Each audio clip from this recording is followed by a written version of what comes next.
Juan capítulo 16, del 12 al 15. Dice así: Aún tengo muchas cosas que deciros, pero ahora no la podéis sobrellevar. Pero cuando venga el Espíritu de verdad, Él os guiará a toda la verdad, porque no hablará por su propia cuenta, sino que hablará todo lo que oyere, y os hará saber las cosas que habrán de mí.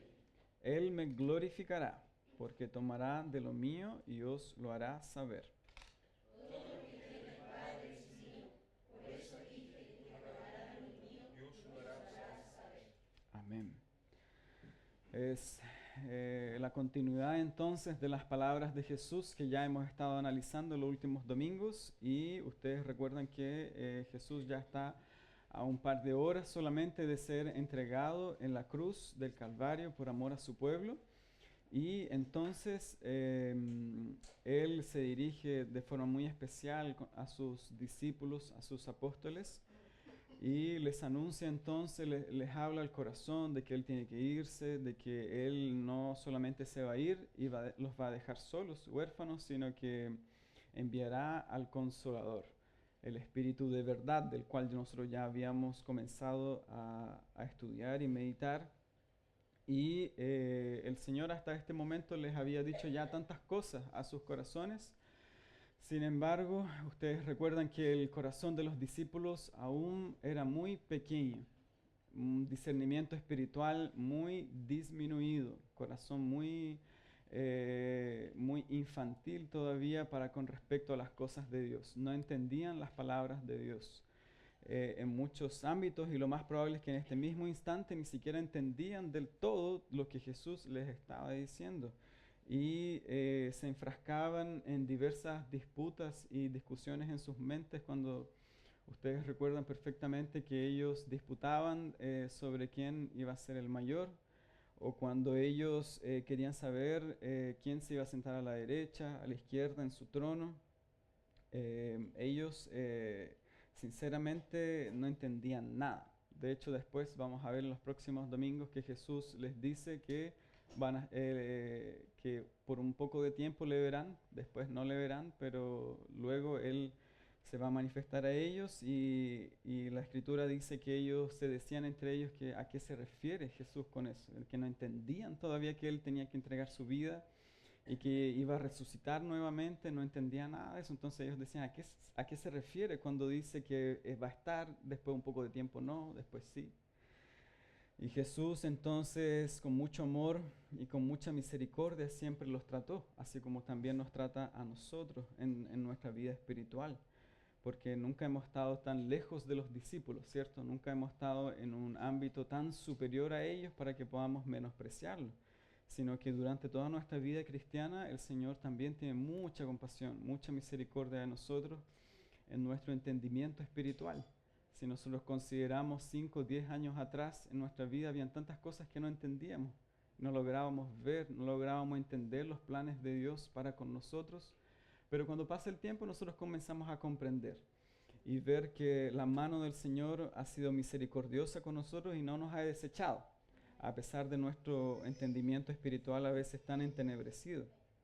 Y con sus palabras tan amorosas en el versículo 12, comienza a decirles que Él tiene mucha cosa que decirles todavía, pero ellos aún no la pueden sobrellevar.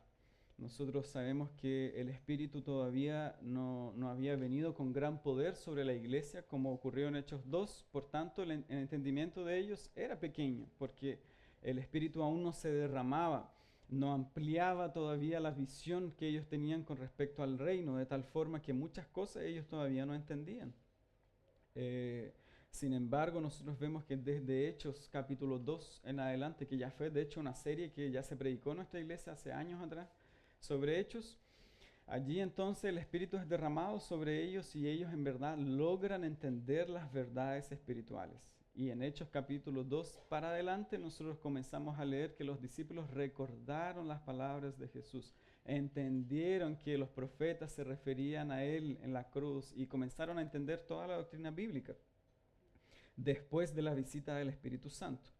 Y Jesús, en nuestro texto que ya analizamos con el pastor Miguel el domingo pasado, Ustedes se acuerdan de que vimos que Jesús ahora centra su mensaje en profunda teología sobre el Espíritu Santo y en la obra del Espíritu Santo. Y nosotros pudimos comprender de que el Espíritu de Dios tiene dos grandes principales obras durante todo su ministerio.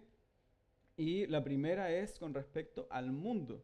Nosotros ya analizamos eso el domingo pasado, del versículo 8 al 11, cuando el texto nos enseña el Señor Jesús que la principal obra de Dios en el mundo, por medio de su Espíritu, es precisamente la obra del Espíritu que los convence de pecado, los convence de justicia y los convence de juicio. El Espíritu de Dios obra en el mundo y en la iglesia. Con respecto al mundo, entonces, vimos que convence a los pecadores de pecado, de justicia y de juicio. En otras palabras, podríamos decir que la obra del Espíritu en la vida de un pecador es regenerar sus corazones. Podríamos decir también que la obra del Espíritu en el corazón de un pecador es otorgarles el nuevo nacimiento. Todo eso son sinónimos de la obra del Espíritu Santo en la vida de un pecador.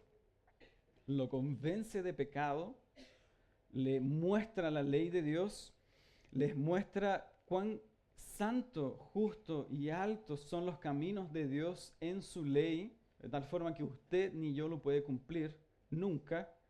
Y es por eso entonces que Él nos toma y nos lleva al Señor Jesucristo, porque fue el único que pudo cumplir la ley de Dios. Y todo aquel que crea en su nombre por la fe tiene vida eterna. Su justicia le es imputada y entonces puede acceder a las mansiones celestiales.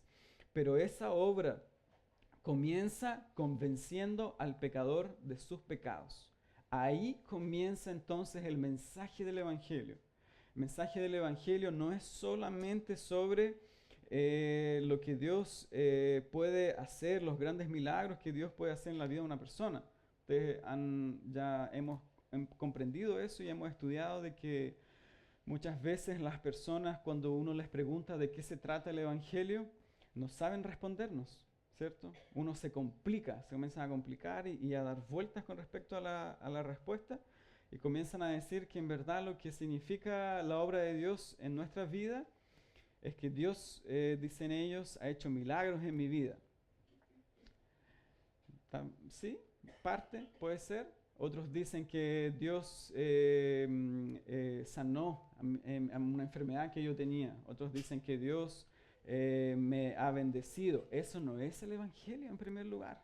Las personas no saben en la iglesia cristiana responder adecuadamente lo que es el Evangelio.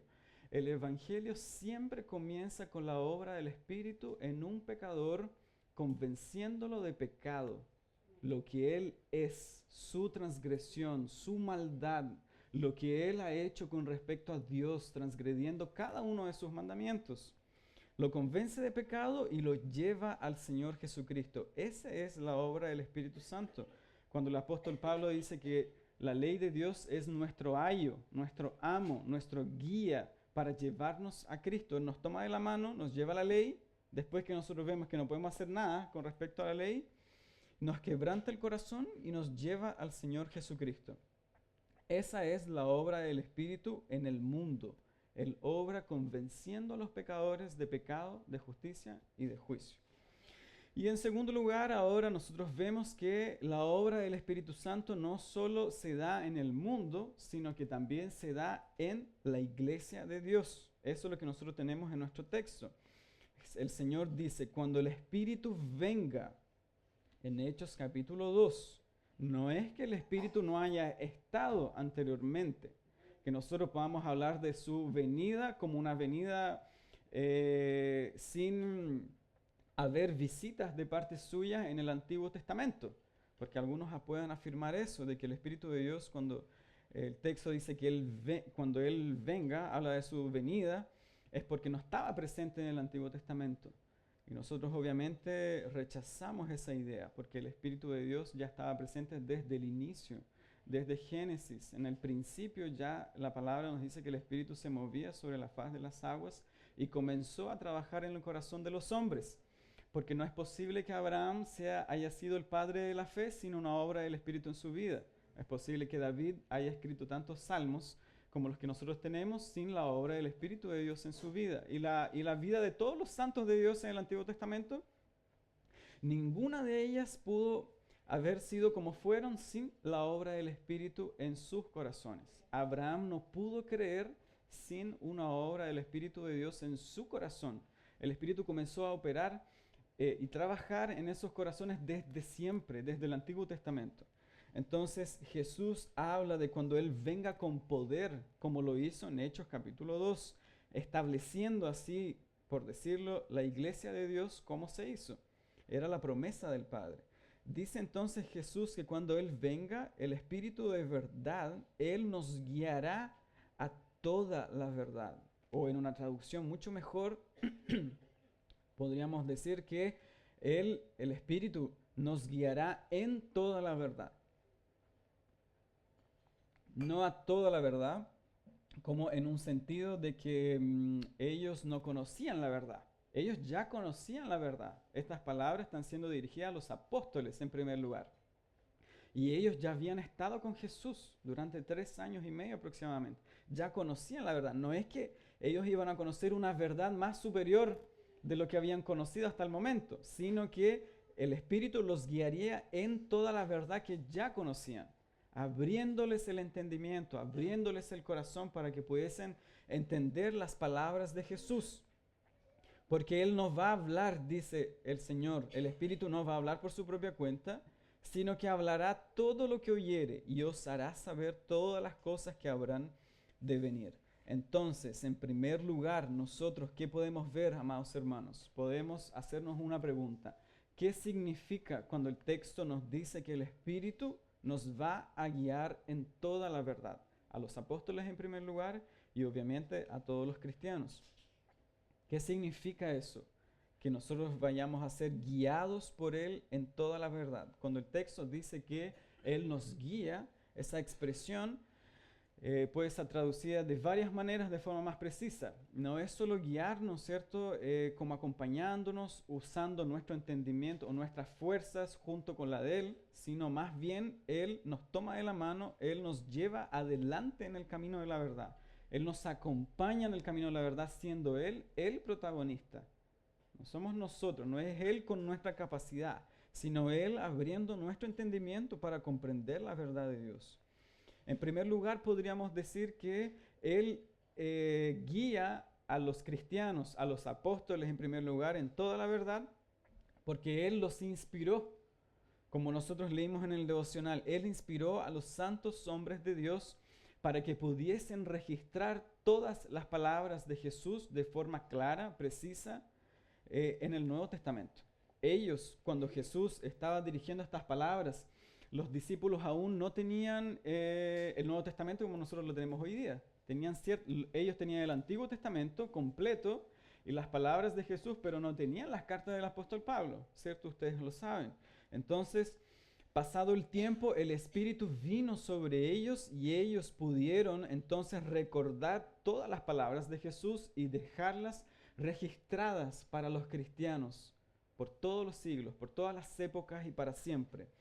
De tal forma que nosotros hoy podamos leer las Escrituras y conocer las palabras de Jesús, que son palabras que son absolutamente verdad, ¿cierto? Entonces la primera forma en que el Espíritu lo hace es habiendo guiado, habiendo inspirado a estos hombres para que nos pudiesen revelar la palabra de Dios. Segunda de Pedro 1:21 que nosotros leímos en el devocional dice que la profecía nunca fue traída por voluntad de hombres, sino que estos santos hombres hablaron siendo inspirados por el Espíritu de Dios. Entonces cuando la gente venga en el mundo y le diga a usted, pero tú crees en la Biblia.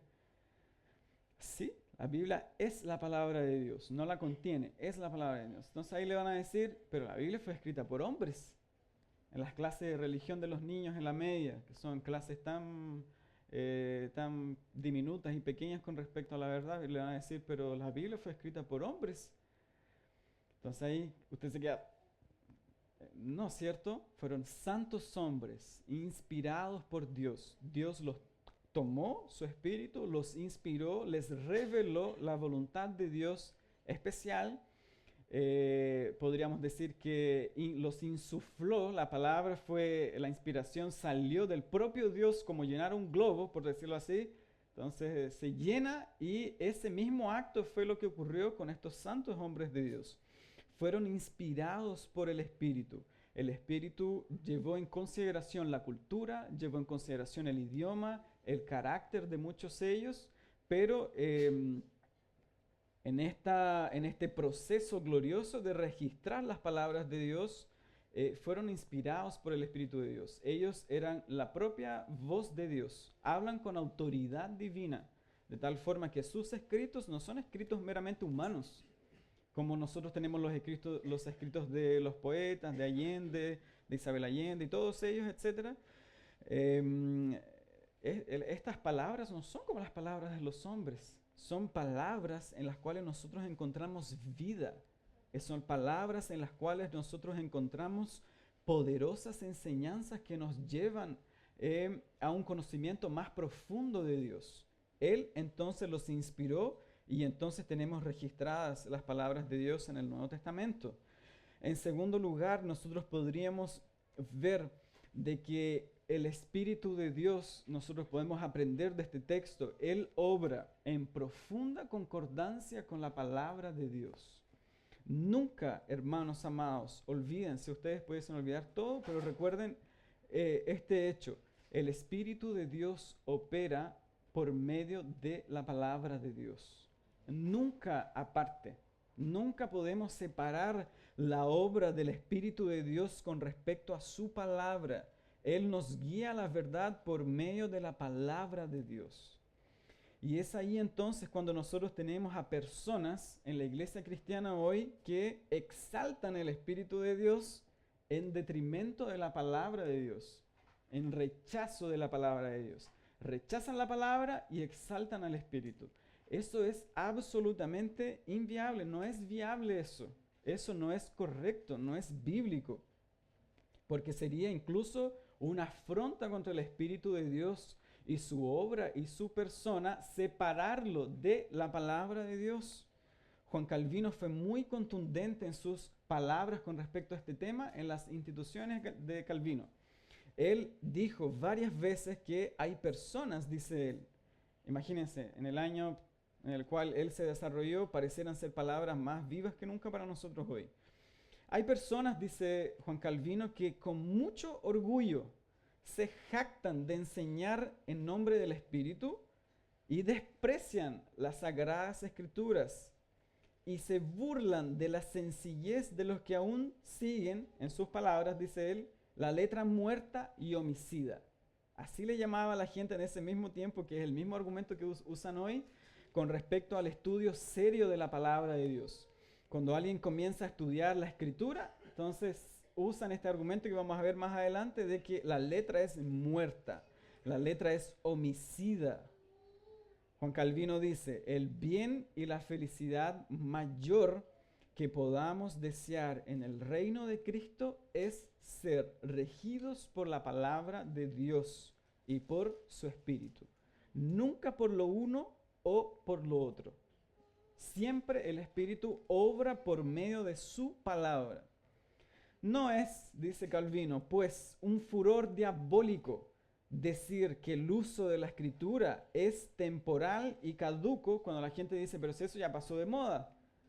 La escritura es para los padres del Antiguo Testamento, de la primera iglesia, pero no para nosotros. ¿No es eso diabólico? Viendo que según el testimonio del mismo Espíritu, Él guía a los hijos de Dios de esa forma a la cumbre de la perfección. La forma por la cual nosotros podemos conocer a Dios es por medio de su palabra. Esa es la forma en que el Espíritu de Dios nos guía a la verdad. Nosotros hoy podemos ver que en el ambiente evangélico hay un rechazo absoluto por el estudio serio de la palabra de Dios. La gente no quiere estudiar la palabra de Dios. Y es precisamente ese es el objetivo del diablo. El diablo, en primer lugar, quiere destruir el conocimiento de Dios en la vida de una persona. El diablo puede darnos éxito, puede darnos riqueza, puede darnos paz, tranquilidad momentánea, una familia bonita, puede darnos comunión bonita en la iglesia y todo eso que puede tener una iglesia evangélica, pero siempre cuando no haya un conocimiento serio de la palabra de Dios.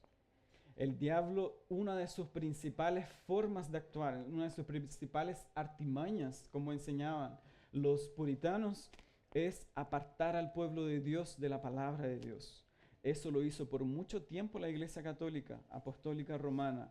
Encadenó la palabra de Dios. La palabra de Dios estaba absolutamente apartada de las personas comunes. Solamente un grupo de personas tenía acceso a ellas y ni siquiera estaba en su idioma, ni siquiera lo podían comprender. Ese es el objetivo de Satanás, el diablo, apartar al pueblo de Dios de un conocimiento serio y profundo de las escrituras sagradas.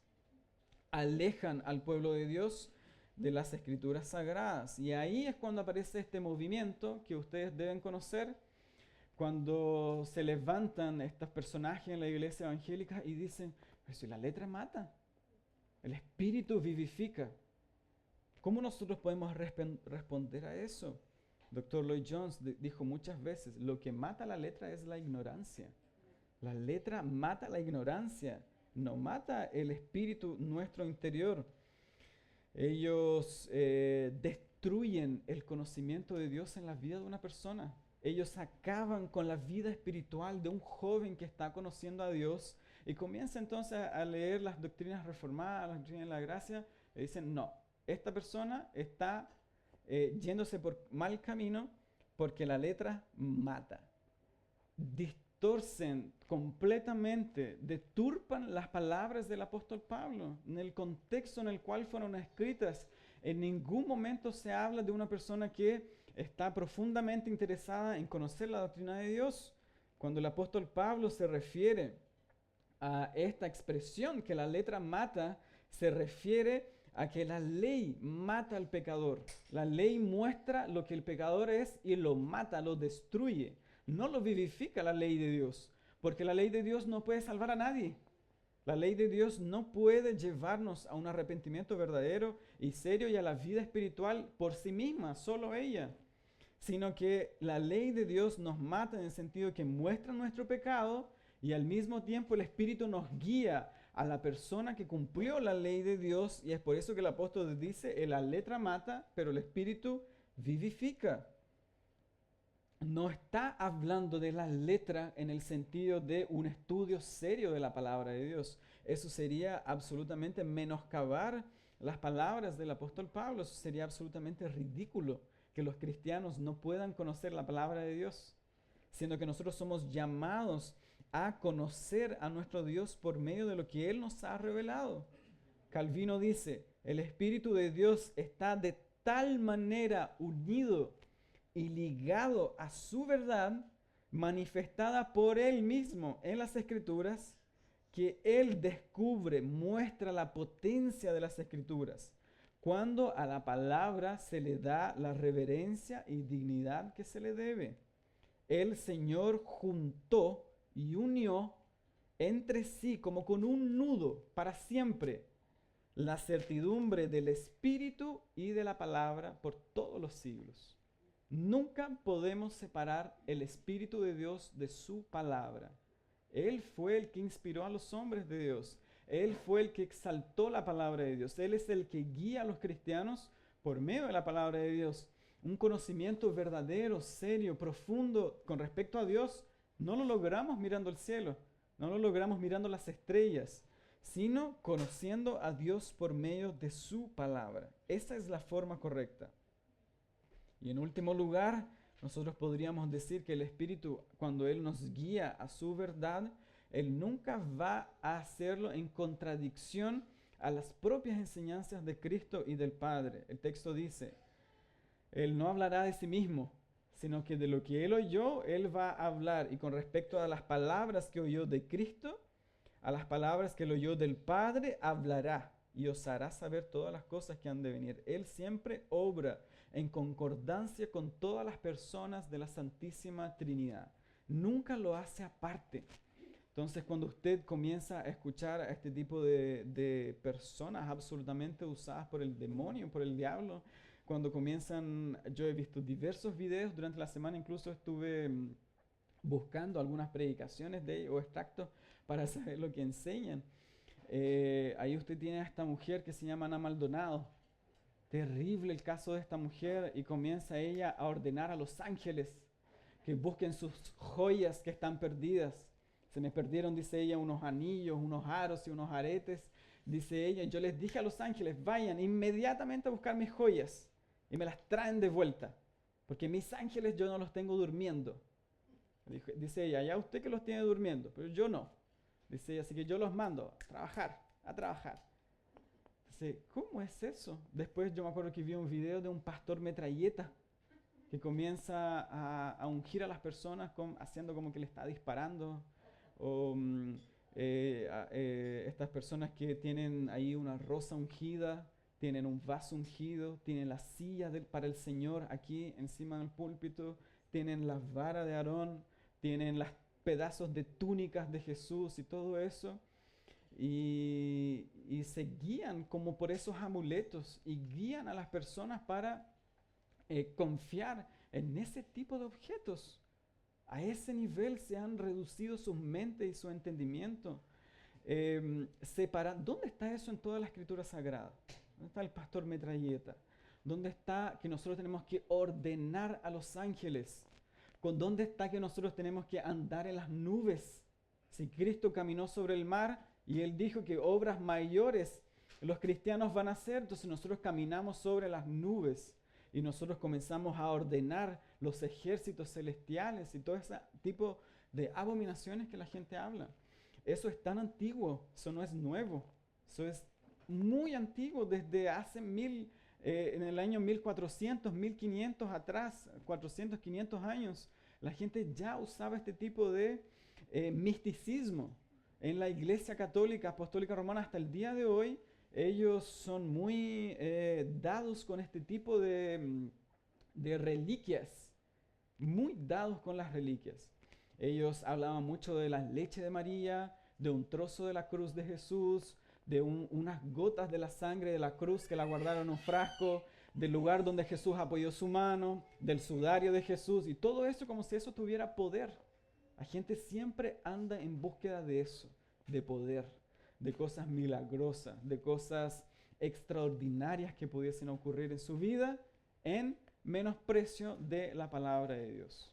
Nosotros, hermanos, lamentablemente, todavía en la iglesia evangélica hay mucho de eso, porque eso no es solo la iglesia católica. La gente hoy día también es lo que dice el pastor, lo que dicen los líderes, es lo que dice la iglesia más que lo que dice la propia escritura. La gente todavía necesita una bendición, la gente todavía busca bautizarse en el río Jordán, buscan ir a Israel, pisar la tierra santa, tener una bandera de Israel, tener un candelabro. Hay mucho de eso todavía en el corazón de la iglesia evangélica, y es a lo cual nosotros apuntamos, y deberíamos apartarnos de eso con profunda convicción, con profundo estudio, y nunca separar al Espíritu de su palabra. Nunca el Espíritu va a operar por un lado y la palabra por otro. Nunca un predicador debería pararse en el púlpito con la Biblia cerrada. Nunca eso debería ocurrir. Nunca deberíamos desplazar el púlpito del centro del templo, porque todo eso es indicación de a qué le dan prioridad durante un culto. ¿A qué la iglesia le da prioridad? Entonces usted va a un culto y ve cuál es el porcentaje en un escenario del púlpito. Entonces ahí tienen el púlpito diminuto y lleno de instrumentos. Toda la banda arriba. Y todo eso. Entonces ahí nosotros comenzamos a comprender muchas cosas cuando el pastor cierra la Biblia y comienza a predicar.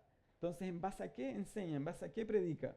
Nosotros necesitamos unir siempre al Espíritu de Dios, como el Señor lo enseña, con su palabra. Es la única forma por la cual Dios puede obrar verdaderamente.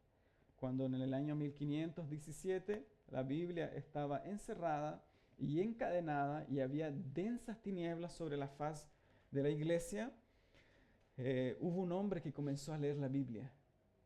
Hubo un hombre que comenzó a leer Efesios, Romanos, que en verdad el justo vivirá por la fe, no por las obras de la ley. No es por lo que nosotros hagamos, no es por lo que nosotros digamos, es por la fe en el Señor Jesucristo, no es por María, no es por los santos, no es por los líderes de la iglesia, sino tan solamente por la fe. El justo por la fe vivirá, y eso rompió entonces la iglesia católica y dio entonces a ocurrir la reforma protestante, cuando la gente comenzó a leer la escritura sagrada. Siempre ocurre eso, el Espíritu de Dios ilumina la mente de los cristianos por medio de la escritura sagrada. En primer lugar, siempre cuando este proceso se da, el Espíritu de Dios comienza con el razonamiento. Nunca podríamos decir que comienza con las emociones. El Espíritu de Dios comienza a obrar en la vida de una persona por medio de su entendimiento. No es de una forma irracional. La fe cristiana es absolutamente racional en primer lugar. Siempre la persona necesita comprender la verdad divina. La verdad viene a nuestro oído, a nuestra mente, ilumina la mente en primer lugar, no el corazón cuando la gente comienza a llorar y llora y llora y llora y no sabe lo que le pasa. En primer lugar, el Espíritu de Dios ilumina la mente de un pecador, le hace ver quién Él es, lo que Él ha hecho, su transgresión a Dios, sus pecados, su iniquidad, su maldad, su necesidad de un Salvador, su necesidad de un perdón verdadero. Comienza con el entendimiento. Dios ilumina la mente y claro que también ilumina el corazón. Pero nosotros siempre debemos rechazar, dice el Dr. Lloyd Jones, toda fe que deja de lado el entendimiento, que deja de lado la razón. Y ahí es cuando las personas se tornan irracionales y dan entonces cabida a todo tipo de prácticas ajenas a la palabra de Dios porque no usan la razón, eliminan la razón. Entonces debemos rechazar, dice el Dr. Lloyd Jones, todo argumento que comienza con, ustedes pueden escuchar eso en la psicología barata, déjate llevar. Muchas iglesias cristianas comienzan, tienen que dejarse llevar, déjate llevar. Quita entonces tu armadura del intelecto y tu razón y simplemente déjate guiar, déjate llevar por las emociones. ¿Han escuchado sobre eso? Todo eso nosotros debemos rechazarlo. Nosotros no debemos dejarnos llevar, no debemos dejar guiarnos por las emociones.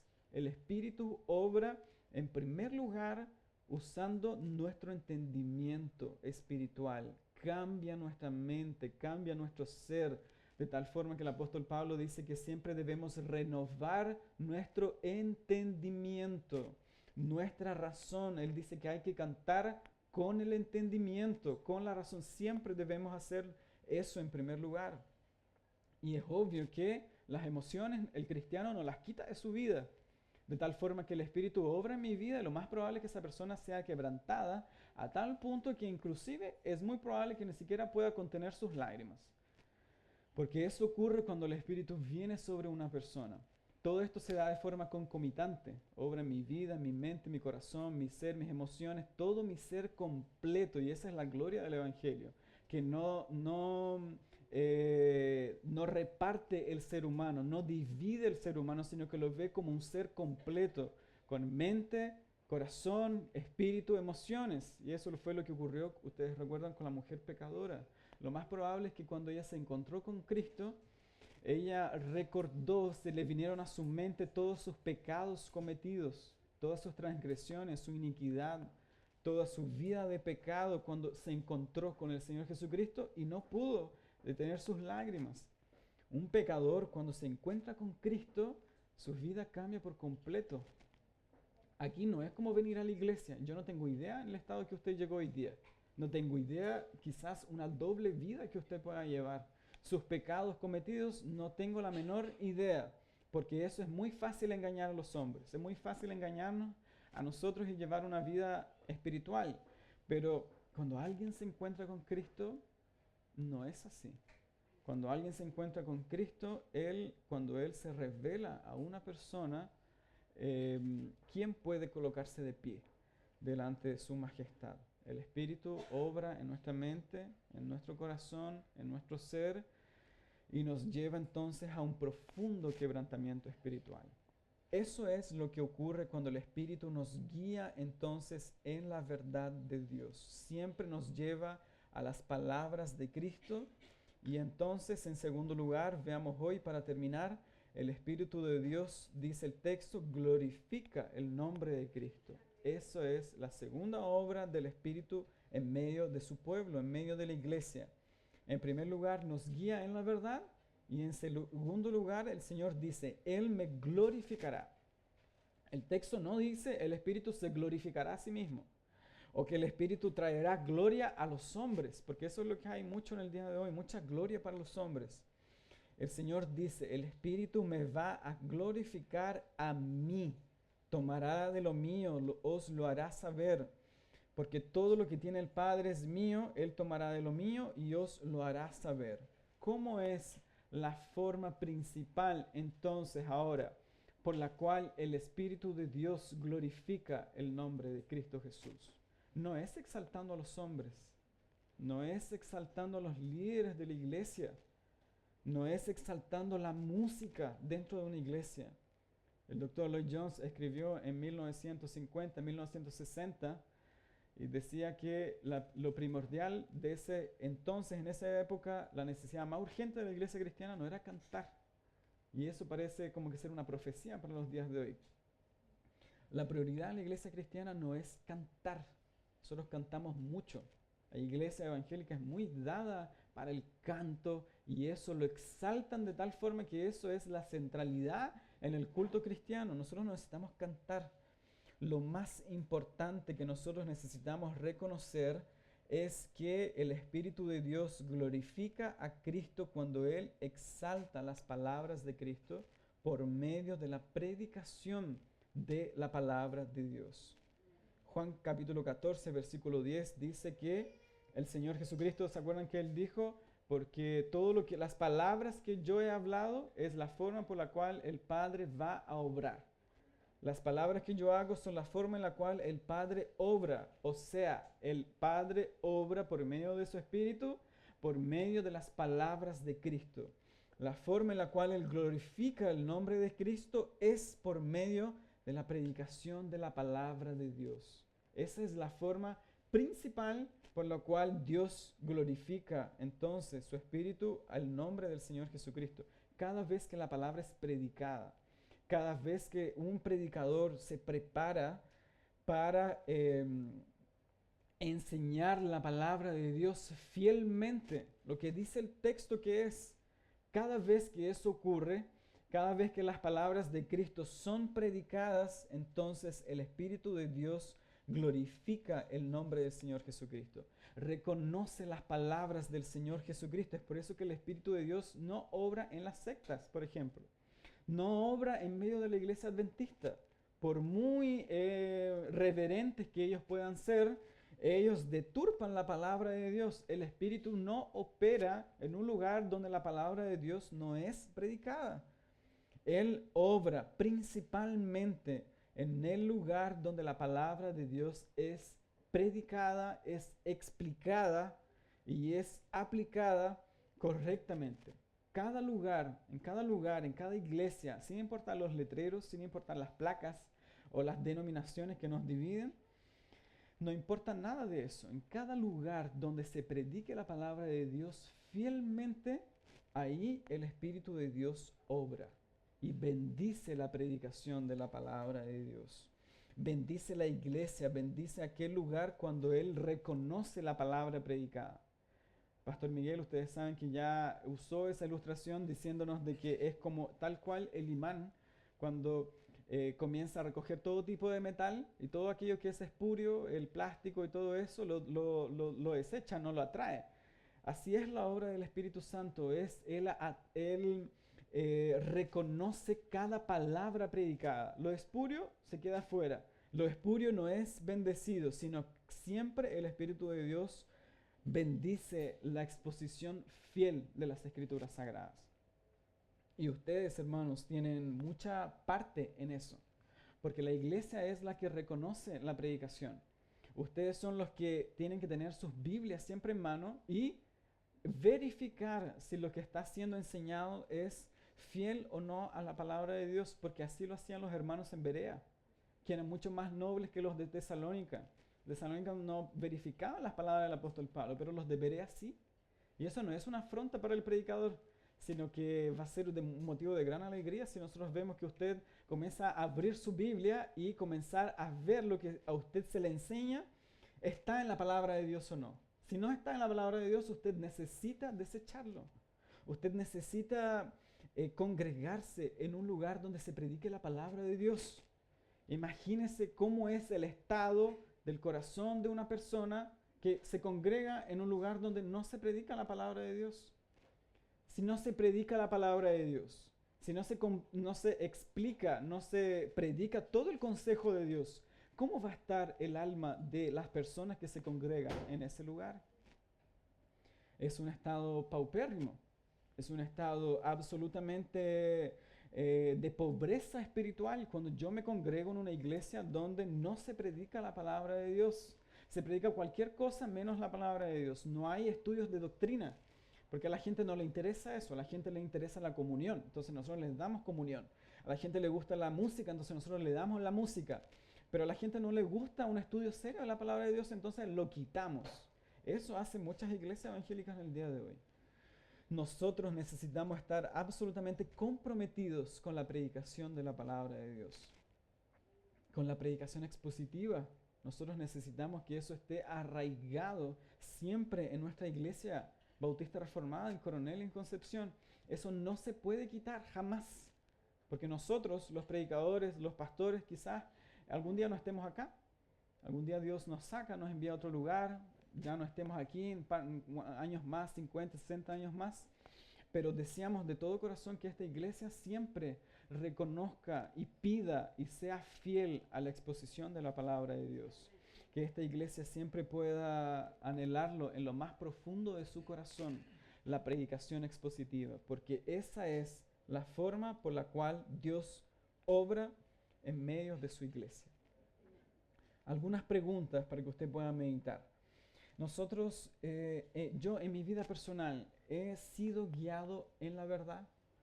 Hay gente que ni siquiera lee su Biblia. ¿Cómo podemos conjugar eso para un cristiano? Cristiano que ni siquiera hable su Biblia. La Biblia está ahí toda llena de polvo. Spurgeon dice que todo ese polvo va a ser usado en el día del juicio contra mí. Si yo no leo mi Biblia y la tengo ahí llena de polvo. Yo amo la verdad de Dios. He sido instruido en la verdad de Dios. ¿O mi vida cristiana será que es paupérrima, básica? Tengo idea de lo que es la justificación. Tengo idea de lo que es regeneración, ni nuevo nacimiento, ni inspiración, no sé nada de eso porque no estudio la Biblia. ¿Cómo vas a saber eso? ¿Cómo la gente pretende tener un crecimiento en su vida cristiana si no lee las escrituras sagradas? Nosotros tenemos que comenzar por ahí. Es una tarea básica, pero muy necesaria en nuestras vidas hoy. Si no lo hemos hecho, usted tiene que salir de acá con ese compromiso serio delante de Dios. Yo necesito conocer la palabra de Dios. Y eso comienza llegando a su casa y abriendo la Biblia y leyendo toda la Biblia, de Génesis a Apocalipsis, hacer un estudio serio de la palabra de Dios. ¿Cómo vamos a crecer si no tenemos un entendimiento serio de la palabra de Dios? Si no tenemos un conocimiento profundo y verdadero de lo que Él ha revelado. Los discípulos, la iglesia primitiva, ni siquiera tenían la Biblia como la tenemos hoy. Y nosotros la tenemos completa, accesible, en nuestro idioma. Hay mucha gente y pueblos no alcanzados que no la tienen. No la tienen en su idioma. Hay personas que solamente por lo que han escuchado, lo que vino un predicador a tratar de enseñarles en las tribus no alcanzadas, pero no tienen todo el consejo de Dios y desearían tenerlo de todo corazón. Sin embargo, nosotros vemos que abunda la ignorancia con respecto a las Sagradas Escrituras y la gente no tiene un deseo serio por estudiar la palabra de Dios. Es por eso que los estudios bíblicos siempre son los menos visitados. Pero los cumpleaños no. ¿cierto? Eso siempre ha sido así. Y no es algo que ocurra solo en esta iglesia. Ocurre en muchas iglesias, con los pastores que nosotros conversamos. Siempre llegamos a lo mismo. La gente visita muy poco las reuniones de oración, la gente visita muy poco los estudios bíblicos, pero la gente visita mucho la comunión con los santos, la gente visita mucho los cumpleaños y todo eso, porque es una realidad. Las personas no tienen mayor deseo por estudiar la palabra de Dios. Y todas las veces que nosotros sigamos en ese mismo estado, yo les doy por sentado de que no habrá ningún progreso espiritual en su vida, no habrá ningún crecimiento espiritual, porque esto no es como una inyección. Nosotros lo inyectamos a la vena y de repente la persona se comienza a mejorar. Medicamentos que actúan rápidamente, no es así con la Biblia. No es que yo venga y lo voy a inyectar con conocimiento, como lo hacen los falsos predicadores, y comienzan a inyectar a las personas. Esto no es así. Esto es usted que tiene que hacer eso. Usted tiene que... Yo no voy a tomar su Biblia por usted. Usted tiene que comprometerse con leer la palabra de Dios. Y no solo leerla. Después usted tiene que avanzar un peldaño más. Tiene que estudiarla. Tiene que comprometerse con un estudio serio de la palabra de Dios. De tal forma que si aquí yo llego un día y digo, hermanos, no es solo por la fe, sino que también es por las obras de la ley. Ustedes no me pueden aceptar eso. No me pueden decir amén o a todo lo que a uno se le ocurra y a uno inventa. Usted tiene que decir no, porque la palabra de Dios, yo leí esto. La palabra de Dios dice esto. Y avanzar en un estudio serio de la palabra de Dios. Ya nosotros, hermanos, necesitamos crecer. Ya no vivir siempre en la edad de lo infantil, de lo preescolar. Necesitamos crecer, avanzar más. El Señor dijo, hay tanto que me gustaría enseñarles, pero hay muchos que todavía no somos capaces de sobrellevar todas sus palabras. Nosotros hemos huido de toda falsa doctrina que nos separa de Dios, de su palabra. Nosotros necesitamos huir de eso. Nosotros no podemos separar el espíritu de su palabra. Necesitamos unirlos para siempre. Con el nudo con el cual dice Calvino, Dios lo unió, el espíritu y la palabra por siempre. Nunca el espíritu obrando por un lado y la palabra obrando por otro lado. Siempre operan en conjunto. Y de esa forma, cuando nosotros lo hagamos, estoy seguro por la palabra de Dios que Dios va a bendecir la predicación de la palabra de Dios. Nosotros necesitamos anhelarlo. Nosotros necesitamos desear una predicación seria de la palabra de Dios, porque esa es la única forma y el único método por el cual Dios bendice la iglesia cristiana, por medio de la predicación de la palabra de Dios. Es por eso que aquí nosotros no los votamos. ¿Han visto esos videos cuando la gente comienza a ungir, las personas se caen, se levantan, ni siquiera saben lo que les ocurrió, no saben nada y de repente siguen, se van para sus casas y siguen siendo los mismos de siempre? O cuando la gente tiene la unción de la risa. No sé si han visto un movimiento que hubo allá en Canadá y todos esos países. Cuando la gente se reía todo el culto, lo único que hacían era reírse, reírse, reírse, reírse, y decían que esa era la forma en que el Espíritu obraba en medio de la iglesia, trayéndoles gozo y alegría, como si reírse fuera lo mismo que tener el gozo del Espíritu. Nada de eso se hace en este lugar, nada de eso lo hacemos y nunca lo vamos a hacer, porque esa no es la forma en la cual Dios obra en la vida de una persona. Dios obra por medio de su palabra, de su espíritu, de su evangelio, lo que Él nos ha revelado. Usted no necesita eso. Nadie necesita de esos tipos de encuentros místicos con Dios y toda esa parafernalia que hacen de tomar los pecados y escribirlo en un papel y lanzarnos a una llama, un fuego, porque así Dios los quema. Todo eso es vano, todo eso es falso, ficticio, místico. Nosotros encontramos toda la verdad de Dios revelada en su palabra. Eso es lo que necesitamos para nuestras vidas. Y siempre que nosotros lo hagamos, el Señor finalmente nos va a visitar para la gloria de su nombre. Oremos.